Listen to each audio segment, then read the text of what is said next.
Diriku hanya seorang gadis miskin dari kampung, berjuang di negeri orang demi sesuap nasi, demi keluarga yang menunggu di tanah air. Tak pernah aku bermimpi, seorang anak majikanku diam-diam jatuh cinta padaku. Cinta yang tulus, yang membuatnya rela tinggalkan segalanya. Harta, tahta, semua demi aku. Tapi, apakah cinta itu cukup? Saat restu sang ibu tak kunjung datang, saat hinaan dan air mata jadi teman setiap malam, akankah cinta kami bertahan atau justru hancur sebelum sempat bersatu? Namaku Rinjani. Aku lahir di sebuah kampung kecil di Indonesia. Usia 24 tahun, wajahku biasa saja, kata orang cukup cantik, tapi tak ada yang istimewa dariku. Keluargaku hidup dalam kesederhanaan, bahkan seringkali aku merasa kami terlalu miskin untuk sekadar bermimpi. Ayahku sudah lama sakit-sakitan. Ibuku seorang penjual sayur keliling. Dua adikku putus sekolah karena tak ada biaya.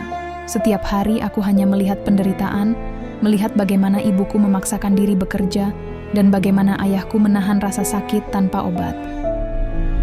Aku sering termenung di depan rumah kami yang hampir roboh. Atapnya bocor, dindingnya dari papan reot, dan setiap kali hujan datang, kami harus menaruh ember di sana-sini untuk menampung air. Rasanya sesak di dada. Aku ingin membantu, tapi di kampungku tak ada pekerjaan yang layak. Hingga akhirnya aku mengambil keputusan yang mengubah hidupku. Aku mendaftar menjadi tenaga kerja wanita. Rasanya sakit harus meninggalkan keluarga, tapi aku tak punya pilihan lain. Demi mereka, aku rela pergi jauh. Hari keberangkatanku adalah hari yang takkan pernah kulupa. Aku menahan air mata saat mencium tangan ibuku. Ayahku hanya bisa menatapku dari dipannya. Aku tahu beliau ingin menasihatiku, tapi kata-katanya hilang ditelan sesak di dada. Adik-adikku memelukku erat, seolah tak ingin melepaskan. Aku melangkah naik ke bus yang akan membawaku ke bandara. Sepanjang jalan aku hanya menangis dalam diam. Aku tak tahu apa yang menantiku di negeri orang, tapi aku harus kuat. Setelah perjalanan panjang, aku tiba di Dubai. Negeri asing dengan gedung-gedung tinggi yang menjulang. Aku ditempatkan di rumah seorang pengusaha kaya. Rumahnya megah, penuh hiasan mewah, dan jauh dari bayanganku tentang tempat tinggal manusia. Aku bekerja sebagai pembantu rumah tangga. Tugasku membersihkan rumah, mencuci pakaian, dan sesekali membantu di dapur. Majikanku seorang pria tua yang cukup baik, tapi istrinya sangat galak.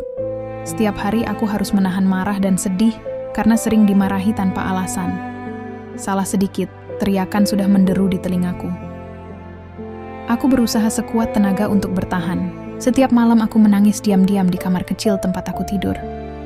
Aku hanya punya sebuah dompet kecil berisi foto keluargaku. Setiap kali aku lelah, aku memandang foto itu, seolah mereka berbicara padaku untuk tetap semangat. Aku selalu mengingat tujuanku. Aku bekerja untuk mereka. Aku ingin ayahku berobat. Aku ingin adik-adikku sekolah lagi. Aku ingin ibuku berhenti memikul beban berat sendirian. Hari-hariku penuh kerja keras. Pagi buta aku sudah bangun, malam baru bisa beristirahat. Panasnya Dubai, lelahnya badan, semua ku telan demi impian sederhana. Hingga suatu hari, keadaan di rumah itu mulai berbeda. Putra majikanku pulang dari studinya di luar negeri. Namanya Ryan. Usianya mungkin sebaya denganku. Wajahnya tampan, tutur katanya lembut. Sangat berbeda dengan ibunya yang selalu memasang wajah masam. Ryan sering memperhatikan aku, tapi aku pura-pura tak tahu. Aku hanya pembantu, mana mungkin aku berharap sesuatu darinya. Tapi dalam hatiku, aku tak bisa membohongi diri. Setiap kali Ryan tersenyum padaku, ada rasa hangat yang aneh. Aku merasa dihargai sebagai manusia, bukan hanya sebagai pekerja.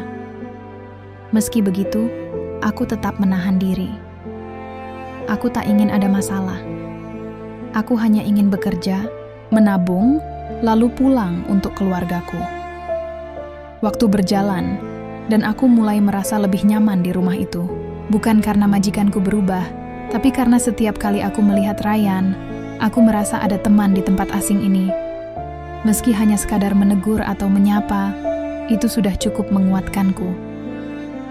Aku tak pernah mengira bahwa perjalananku sebagai tenaga kerja wanita akan membawaku pada kisah yang tak pernah kubayangkan sebelumnya. Kisah yang perlahan akan mengubah segalanya, bukan hanya untukku, tapi juga untuk keluargaku. Sejak kehadiran Ryan di rumah itu, suasana sedikit berbeda bagiku. Meski aku tetap seorang pembantu, aku merasa tidak sepenuhnya tak dianggap. Setiap pagi, saat aku membersihkan ruang tamu, Ryan selalu menyapaku.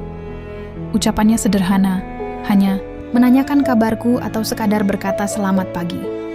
Tapi bagiku, itu cukup untuk membuat hatiku hangat. Rasanya ada seseorang yang menganggap aku ada. Ryan berbeda dari anggota keluarganya yang lain. Majikanku, ayah Ryan, sibuk dengan bisnisnya. Istrinya, seperti biasa, selalu memandangku rendah. Seringkali aku dimarahi hanya karena hal kecil, tapi Ryan, dia selalu bersikap sopan. Bahkan kadang dia membantu mengambilkan gelas sendiri atau membereskan buku-bukunya tanpa menyuruhku. Hal kecil seperti itu membuatku menghormatinya. Hari-hari berlalu, dan aku mulai sering berpapasan dengan Ryan. Setiap kali aku menunduk untuk menghindari tatapan matanya, dia justru tersenyum. Awalnya aku merasa canggung. Aku takut dianggap tak sopan. Tapi semakin lama, aku mulai terbiasa. Diam-diam, aku memperhatikan bagaimana Ryan memperlakukan orang-orang di sekitarnya. Ia selalu ramah kepada para sopir, penjaga rumah, bahkan kepada pedagang kecil yang kadang datang ke depan rumah. Sikapnya sederhana, tapi tulus. Suatu sore, saat aku sedang menyiram tanaman di taman belakang, Ryan datang menghampiri. Suaranya membuat aku tersentak. Ia berkata, "Kau suka bunga?" Aku hanya mengangguk pelan. Jantungku berdegup tak karuan. Aku tak menyangka dia mau bicara denganku lebih dari sekadar sapaan. Ryan lalu bercerita tentang hobinya merawat tanaman saat kuliah dulu. Obrolan itu sederhana, tapi aku merasa seperti sedang berbincang dengan teman, bukan majikan. Sejak hari itu, kami mulai sering berbicara. Tentu, aku selalu menjaga jarak. Aku sadar tempatku di mana. Aku hanya seorang pembantu di rumah megah itu. Tapi Ryan tak pernah memperlakukanku rendah. Ia sering bertanya tentang kampung halamanku. Aku bercerita tentang sawah, tentang pohon, kelapa di belakang rumah, tentang suara jangkrik malam yang kurindukan. Ryan mendengarkan dengan serius, seolah-olah kisah sederhana itu penting baginya. Lama-lama, perasaanku mulai berubah. Aku mulai menanti-nanti kapan Ryan pulang ke rumah. Aku mulai memperhatikan caranya berjalan, caranya tertawa, caranya memandangku. Aku tahu aku salah. Aku tahu aku seharusnya tidak berharap apa-apa. Tapi perasaan itu datang begitu saja, tanpa aku bisa menahannya. Sampai suatu malam, saat aku sedang melipat pakaian di ruang cuci, Ryan datang menghampiri. Wajahnya serius. Ia duduk di kursi dekat pintu dan memanggil namaku pelan. Jantungku langsung berdegup kencang. Ryan memandangku, lalu berkata bahwa ia sudah lama menyimpan rasa padaku. Ia bilang, selama ini ia tak pernah bertemu perempuan yang sederhana dan tulus seperti aku. Katanya, aku membuatnya merasa damai. Aku tak tahu harus berkata apa. Aku hanya terdiam. Rasanya seperti mimpi. Aku, seorang pembantu, dipandang oleh anak, seorang taipan. Malam itu, Ryan bicara lebih jauh. Ia berkata bahwa ia ingin menikah denganku. Ia ingin tinggal bersamaku di Indonesia, di kampung halamanku. Katanya, ia sudah bosan dengan kehidupan penuh kemewahan di Dubai. Ia ingin hidup sederhana bersamaku. Aku terdiam lama. Aku tak berani menjawab. Dalam hatiku, aku bahagia, tapi juga takut. Aku tahu keluarga Ryan pasti tidak setuju. Ibunya saja sudah sering memperlakukanku seolah aku tak layak ada di rumah itu. Bagaimana mungkin dia mau anaknya menikah denganku? Tapi Ryan meyakinkanku. Ia bilang, cinta tak peduli pada asal atau harta. Yang penting adalah ketulusan hati. Malam itu aku tidak bisa tidur. Kata-kata Ryan terngiang-ngiang di kepalaku. Aku tahu jalan di depan tak akan mudah. Tapi untuk pertama kalinya, aku membiarkan diriku bermimpi. Mimpi tentang hidup bersama seseorang yang mencintaiku, bukan karena rupa atau harta, tapi karena aku apa adanya. Dalam hati kecilku, aku berharap semoga Tuhan memberi kami jalan. Hari-hari setelah malam itu terasa berbeda. Setiap aku melihat Ryan, ada rasa canggung yang sulit aku sembunyikan. Aku berusaha bersikap seperti biasa, tetap bekerja dengan baik, tetap menjaga jarak. Tapi dalam hatiku, aku tahu perasaan itu semakin dalam. Ryan juga tak banyak berubah. Ia tetap perhatian, tetap sering menegurku, dan sesekali mencuri pandang padaku. Namun, semua kebahagiaan itu hanya sebentar. Suatu pagi, ketika aku sedang membersihkan ruang makan, aku mendengar suara keras dari ruang tamu. Aku mendengar suara Ibu Ryan. Suaranya penuh amarah, terdengar jelas menyebut namaku. Jantungku berdegup kencang. Aku berdiri mematung di sudut ruangan, tak berani bergerak. Ibu tahu kan Ryan, dia hanya pembantu. Apa yang kau pikirkan? Malu kita kalau orang tahu. Suara itu menusuk telingaku. Aku tak menyangka secepat ini Ibu Ryan mengetahui hubungan kami.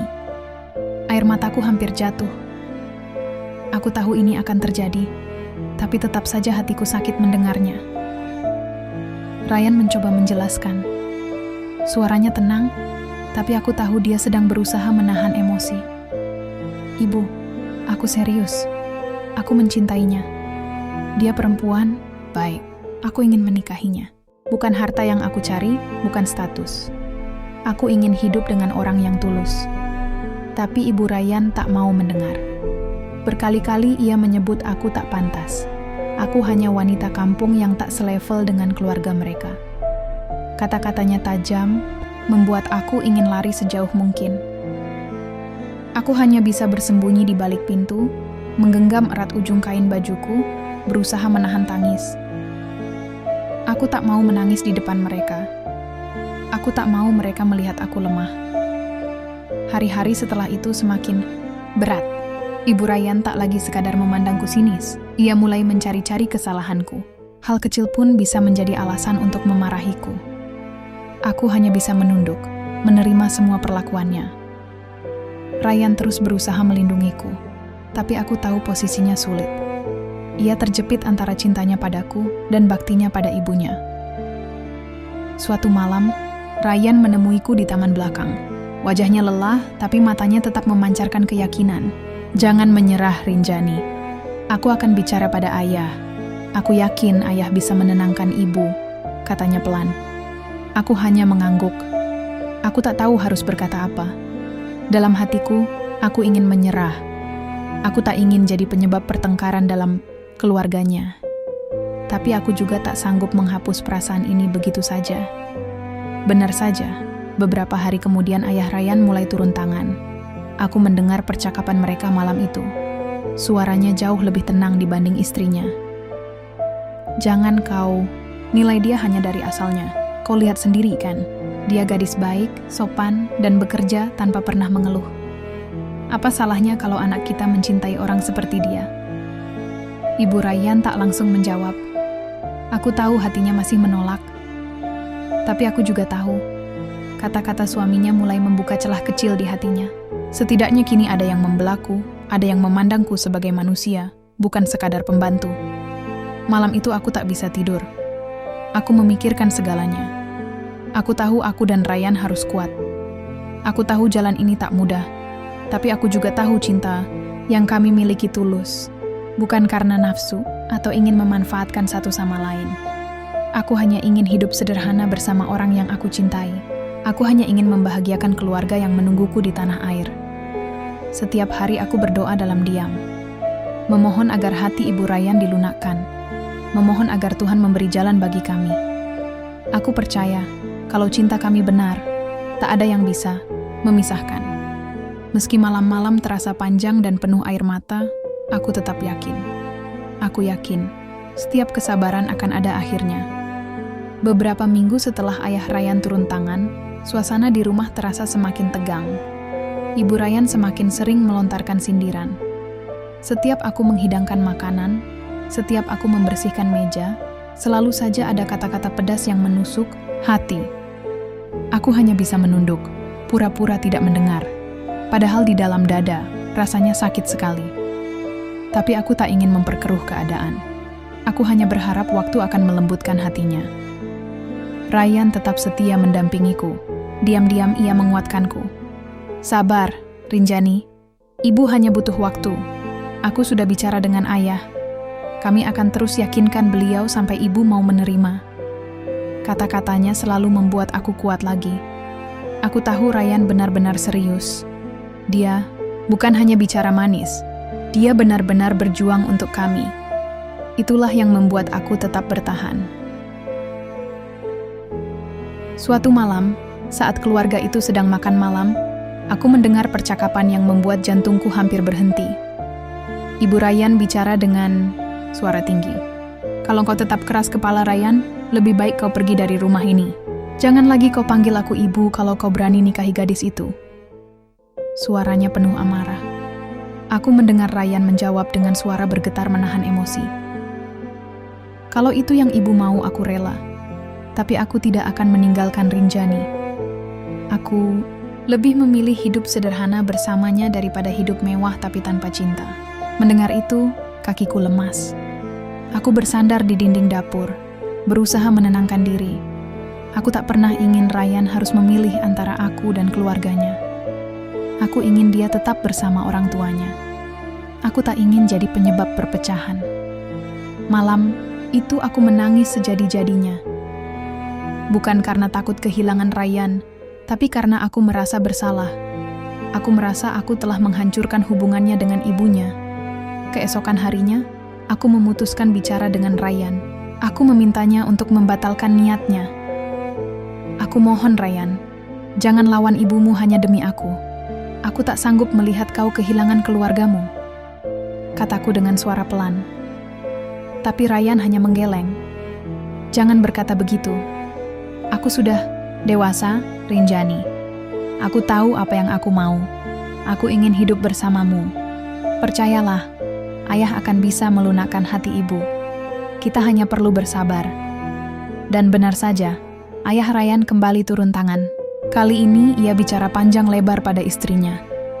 Aku tak tahu pasti apa yang ia katakan, tapi aku mendengar suaranya tegas. Kita tak bisa memilih jodoh anak kita hanya dari harta atau asal-usul. Lihatlah, Rinjani gadis yang baik, pekerja keras, sopan, dan tulus. Apalagi yang kita cari? Jangan sampai kita kehilangan anak kita hanya karena kita terlalu angkuh. Suara itu terdengar dari balik pintu kamar mereka. Tak ada suara dari Ibu Ryan malam itu, hanya hening yang panjang. Beberapa hari berlalu, suasana mulai sedikit mencair. Ibu Ryan tak lagi banyak bicara padaku, tapi juga tak lagi menyindir. Aku tahu, hatinya mulai goyah. Setidaknya, ia tak lagi sekeras sebelumnya. Ryan pun tampak lebih lega. Setiap kali menatapku, matanya kembali berbinar seperti dulu. Aku tahu perjuangan kami belum selesai, tapi aku juga tahu kami sudah mendekati titik terang. Malam itu, untuk pertama kalinya, aku bisa tidur lebih tenang. Meski masalah belum sepenuhnya selesai, aku mulai percaya bahwa Tuhan mendengar doa-doa kami. Aku percaya, ketulusan hati dan kesabaran tak akan sia-sia. Aku hanya ingin kami diterima apa adanya, tanpa harus menyakiti siapapun. Pagi itu, suasana rumah terasa berbeda. Matahari bersinar lebih hangat. Angin berembus pelan membawa aroma bunga dari taman belakang. Aku baru saja selesai menyapu halaman ketika Ibu Ryan memanggilku. Suaranya terdengar pelan, tak setinggi biasanya. Aku terdiam sejenak, tak yakin harus menjawab atau tidak. Tapi kemudian aku memberanikan diri menghampirinya. Ia duduk di kursi ruang tamu, wajahnya terlihat lelah. Matanya menatapku lama, seolah sedang menimbang-nimbang sesuatu. Lalu, dengan suara yang nyaris membuatku tak percaya, ia berkata, "Duduklah, Rinjani. Aku mau bicara." Kakiku gemetar. Aku duduk perlahan di depannya, menunduk dalam. Aku tak berani menatap matanya. Ibu sudah banyak berpikir akhir-akhir ini. Ibu tahu ibu keras kepala, tapi ibu juga ibu dari Ryan. Ibu tak ingin kehilangan anak ibu hanya karena harga diri, katanya dengan nada lebih lembut. Air mataku langsung menggenang. Aku tak pernah membayangkan hari ini akan datang. Aku mendengar Ibu Ryan melanjutkan. Kalau kau memang tulus pada Ryan, dan Ryan juga tulus padamu, Ibu akan merestui kalian. Aku tak sanggup menahan tangis. Aku menangis tanpa suara, hanya air mata yang terus mengalir di pipi. Aku membungkuk, mencium tangannya, berulang kali mengucap terima kasih. Aku tak tahu bagaimana cara mengungkapkan perasaan bahagia ini dengan kata-kata. Yang aku tahu, doa-doa panjangku selama ini akhirnya dijawab. Hari itu, Ryan pulang lebih cepat. Saat aku memberitahunya bahwa ibunya sudah merestui kami, matanya berkaca-kaca. Ia memeluk ayahnya erat. Aku tahu, ini bukan hanya kemenangan kami, tapi juga kemenangan cinta yang sabar dan tulus. Tak ada teriakan, tak ada perayaan besar, hanya pelukan hangat dan senyum lega yang tak henti-henti. Beberapa bulan kemudian, kami menikah di kampung halamanku di Indonesia. Ryan memutuskan untuk tinggal bersamaku di sana. Ia benar-benar meninggalkan segala kemewahan di Dubai. Bukan karena dipaksa, tapi karena itu pilihannya. Rumah kami sederhana, beratap seng dan berdinding kayu. Tapi di rumah itu, kami bahagia. Setiap pagi aku memasak untuknya, dan setiap sore kami berjalan bersama di pinggir sawah, seperti pasangan biasa. Ibu dan ayah Ryan beberapa kali datang menjenguk kami. Perlahan, Ibu Ryan semakin menerima aku. Apalagi setelah anak kami lahir, seorang bayi laki-laki yang tampan, mata dan senyumnya mirip sekali dengan Ryan. Setiap kali melihat cucunya, wajah Ibu Ryan selalu berbinar. Ia sering memeluknya erat, seolah ingin menebus semua waktu yang sempat terbuang. Setiap tahun, mereka datang ke kampung. Bukan hanya untuk melihat cucu, tapi juga menikmati suasana desa yang sederhana. Ibu Ryan bahkan pernah berkata padaku, "Kau benar, Rinjani. Hidup sederhana ini membuat hati lebih tenang." Kalimat itu membuat aku makin yakin bahwa Tuhan selalu punya cara menyatukan hati yang tadinya keras. Kini, setiap pagi aku selalu bersyukur. Aku tak lagi merasa hina karena masa laluku sebagai pembantu. Aku bangga karena aku sudah melalui semua itu dengan sabar. Aku bangga karena aku punya suami yang mencintaiku setulus hati. Dan aku bangga karena kini aku bisa membahagiakan kedua orang tuaku di kampung. Rumah kami memang sederhana, tapi penuh tawa dan kasih sayang. Aku sering menatap Ryan saat ia bermain dengan anak kami di halaman. Aku tersenyum, mengingat semua perjalanan panjang yang telah kami lalui. Perjalanan penuh air mata, kesabaran, dan doa. Aku percaya, setiap orang berhak bahagia. Bukan karena harta, bukan karena status, tapi karena hati yang saling mencintai dan menghargai. Hidup kami memang tak selalu mudah. Kadang ada saja cobaan kecil yang datang. Tapi selama kami saling menggenggam tangan, aku yakin kami bisa melewatinya. Karena aku tahu, kami saling mencintai dengan tulus, dan itu sudah lebih dari cukup untuk membuat kami bahagia. Inilah kisah cinta kami. Cinta yang tak hanya tentang rasa, tapi tentang perjuangan, pengorbanan, dan kesabaran. Karena dalam hidup, tak semua yang indah datang tanpa luka. Terima kasih sudah menyaksikan perjalanan sederhana ini. Semoga cerita kami bisa menjadi pengingat bahwa cinta sejati selalu layak diperjuangkan. Jangan lupa like, tulis komentar kalian, dan subscribe agar kita bisa berbagi kisah penuh makna lainnya. Sampai jumpa di cerita berikutnya.